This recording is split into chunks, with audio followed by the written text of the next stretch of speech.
But they're not. Okay, guys, this is the video lecture for, the video demo, I should say, for making the nightstand. And so since I'm recording, I'm going to ask everyone to please be quiet.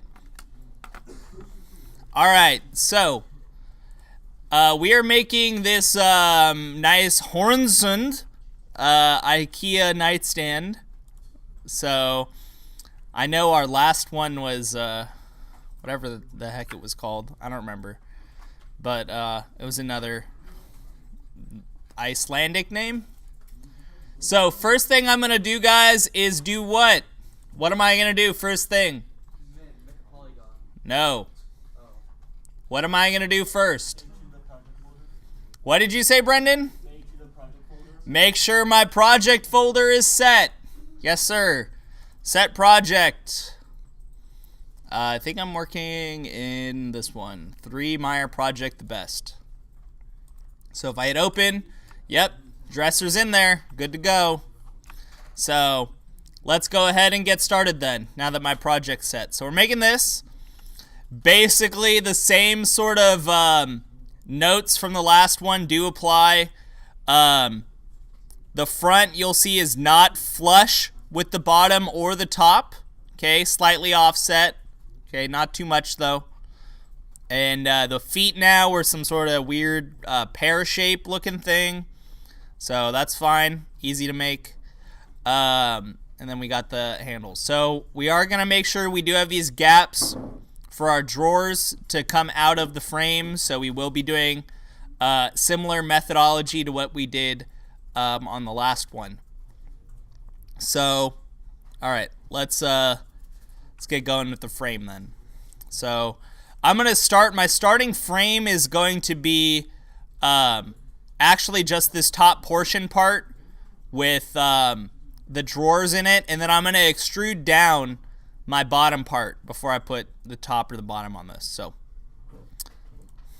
I'm going to start with the cube, and you know what, maybe I will subdivide this. So I'm going to start with subdividing this by 10 in every direction.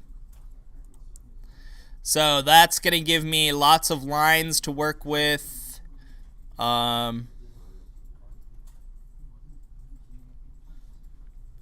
let's see, about half of this. So if I'm looking at the design I have right now, I'm going to want to get rid of the subdivisions going not that direction, not that direction, this direction. There we go. So I don't want subdivisions going that way, just the front part. And I'm probably going to get rid of some of these in the future as well. So, okay, faces. So I'm going to extrude in this gap first, actually, just to get that out of the way. So I'm going to leave my outer portion of faces here. That'll be my gap portion. And this looks to be about half of this. It's not quite a cube shape. So maybe before I get started with this, let me make this a little taller. Okay.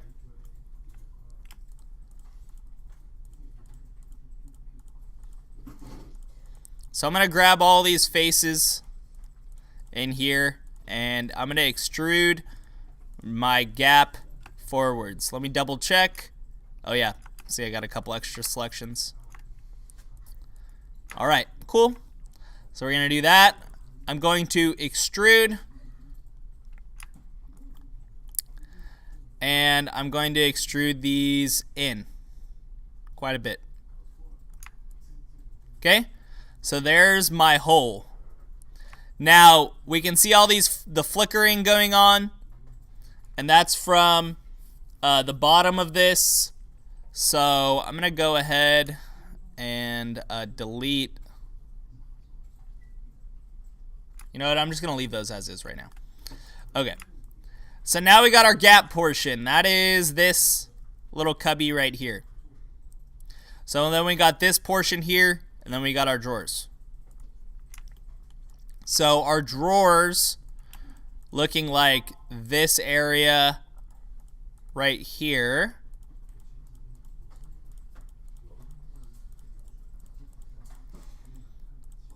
Okay, if this is one drawer, oh, we need to leave space there. So there we go. So now this will be one drawer. This will be the one above it. And then, oh, there doesn't need to be a gap up top. It's just the drawer. Cool. So then all of these are going to be our drawers. Cool.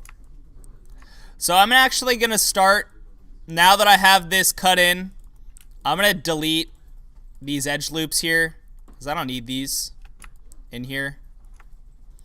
And yeah, so edit mesh, delete edge vertex. All right. We will deal with this problem later. So these faces here, this one will be the topmost drawer. These 2, 3 will be this drawer. And then I'll have this section here. Okay. So let's see. I probably want to delete these 2 edges here. So delete edge vertex. All right, cool. So now I got a face for my drawer here and a face for my drawer here. So this is the portion where I'm going to extrude in my gaps in between the sides of my drawers. So let me make sure I got my selection right. Okay, we're cool. I'm going to hit extrude. Now the first thing I need to do here, since my faces are next to each other, is to turn my keep faces together off so that Maya will control these independently of one another. And then basically the same thing I did on the last one, just scale it down very, very little. And I'm also going to, from the side, make it narrow. Okay. So on this face, I need to just mess with it a little bit if you look at the gap. So I'm going to use the regular scale tool. Alright. So now if I click these faces, hold shift and the caret key, which is the period key, by the way, guys. When I talk about the caret keys, I mean the ones next to the letter M. So that is the comma and the period key. So I'm going to grow my selection with the period key and deselect my drawers so I can extrude and just press them inward quite a bit. And this is something I'll fix in a little bit. But now our drawers have a gap. Okay. So now the drawers have a gap. I'll fix this in a second. Let's go back and look at this. So we have to note the design of our larger drawer here. So you can see that it goes inward. And then there's also a raised portion outward as well. So I'm going to go ahead and grab this face. And I'm going to extrude. And I'm just going to scale this in from the sides. So I'm just creating this design that is right here. Okay, so it's pretty narrow from the sides. There's not much space between here and here. Whoops. So let me go back here. All right, that looks good actually. Looks pretty good. Okay, cool. So we'll call it good there. I also need to bring this forward so that I create that sloping. So not too much. And then I'm going to go ahead and extrude again because there's this little lip here that you can see. So I'm going to raise it up a little bit so that there's a nice sharp lip there. So I extrude it again. Oh, no, I didn't. I extrude again, and then pull this forward. So now if we look at it, I need to go ahead and fix my edges here. 1, 2, 3, 4. Edit mesh, or no, mesh display. Harden my edge. So now we can see the corners on my drawers. Okay, we got flickery bits that we need to fix. So let's do the top portion first. I guess we can do both at the same time, actually, because they look like they're the same thickness. Yep, neat.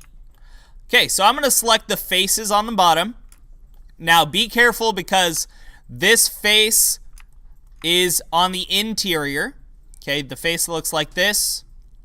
Whereas we want this face and this face and this face. So that should make up the bottom for an isolate select, yeah. Alright, so I'm going to go ahead and extrude this. Switch to my scale tool. Scale it outward. Oh, no, I need to switch to my regular scale tool. Do that. Ah, I know what I'm forgetting. Don't do that. Grab the faces on top as well, like we talked about. So, yeah, now we're good. Now we'll do that. Extrude.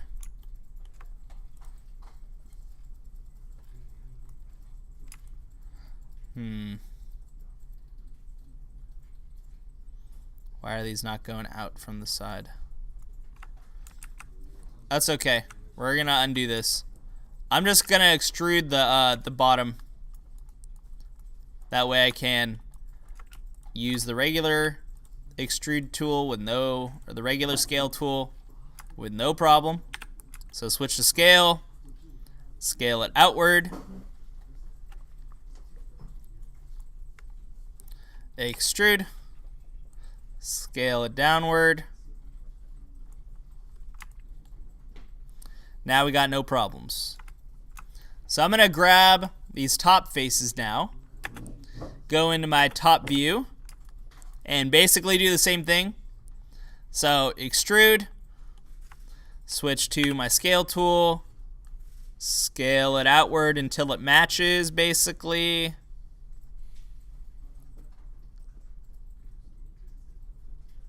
Okay, good enough. Let's go into this view. Extrude, and then just pull it up. Boom. So as for these edges, I don't need these anymore.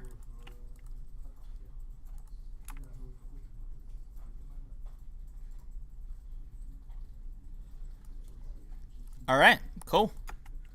So that's most of it so far. Now I'm going to make the feet. Oh, you know what? Let me look to the drawer real quick. So I'm going to go into my side view. Oops, that's not my true side view. Okay. So I just want to make sure that my drawer isn't going too much farther beyond where my front is.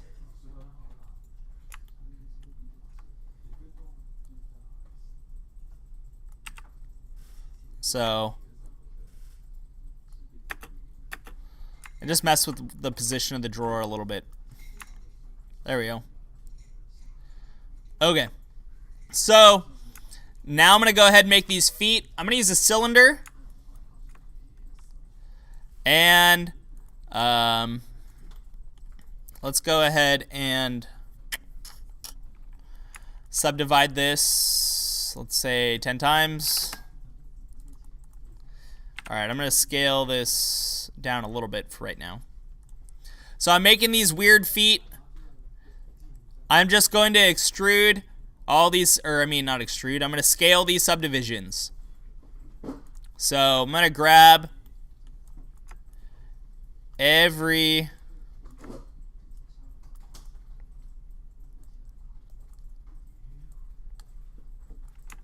So I'm going to grab every loop between the top and the bottom, and I'm going to start scaling these. So the first one I'm actually not going to do anything with because there's a straight up and down portion that appears to be the same size as the bottom that connects it to the top. So I'm going to just deselect my first edge loop, and then I'm just going to be scaling these to make a round shape. So let me scale these. Whoops. I guess we're going to be doing it this way. Scale it out, scale it down.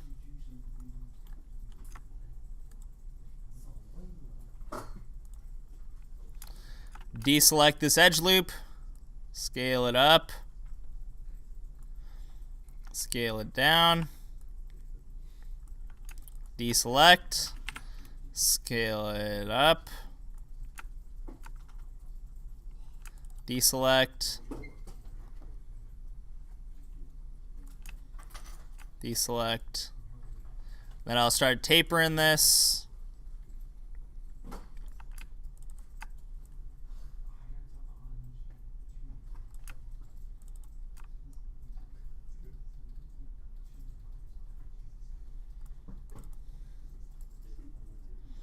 So I'm trying to slope it into this shape. There we go.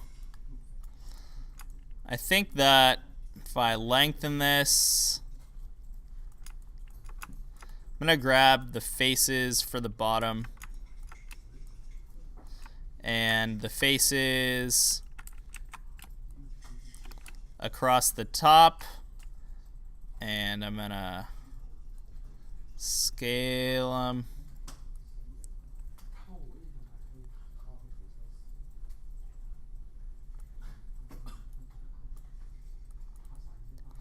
Scale that down. All right.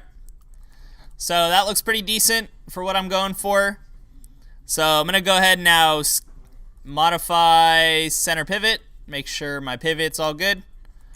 And then I'm going to scale this down significantly. All right. So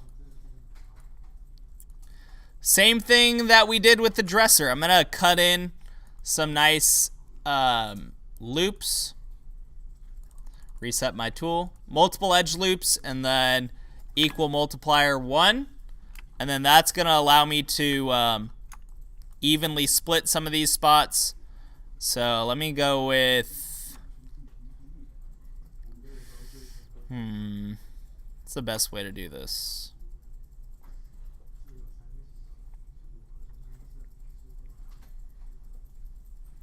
Okay, I'm going to do 10 loops this way.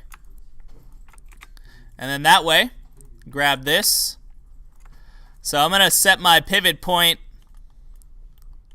to the very top of this weird looking leg. And I'm going to turn on my wireframe on shaded and snap it up. Let me look at my reference. Yeah, that looks fine. Okay, cool. So duplicate, snap, duplicate, snap, duplicate, snap. And now I can just go ahead and get rid of these edge loops like they were never there. Edit mesh, delete edge vertex, boom. So there's your legs. And then for the handles, we'll do the same thing. Take a sphere, or similar to what I did last time, smoosh it. And then I'm gonna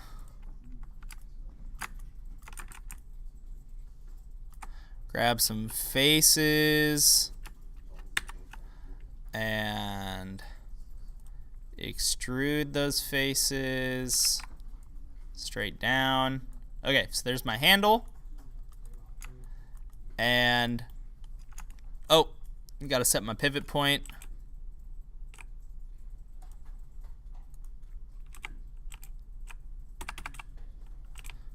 Pivot point to the center of the bottom. Cool. And then I'm just going to grab Insert Edge Loop Tool, Options, and I'm going to multiple edge loops 1 so I can get a perfect midline split here and midline split here, and then one more midline split here, and then all we got to do, grab our object, rotate it 90 degrees on the Z, negative 90 I guess, okay, and scale it down a lot, and then snap my pivot point, duplicate, snap my pivot point. And you know what? I'm going to scale these both down a little bit because they're a little big. Alright, that looks good. Alright, wireframe on shaded off. Then I can just go ahead and get rid of this loop, and this loop. And there we have it. Done and done.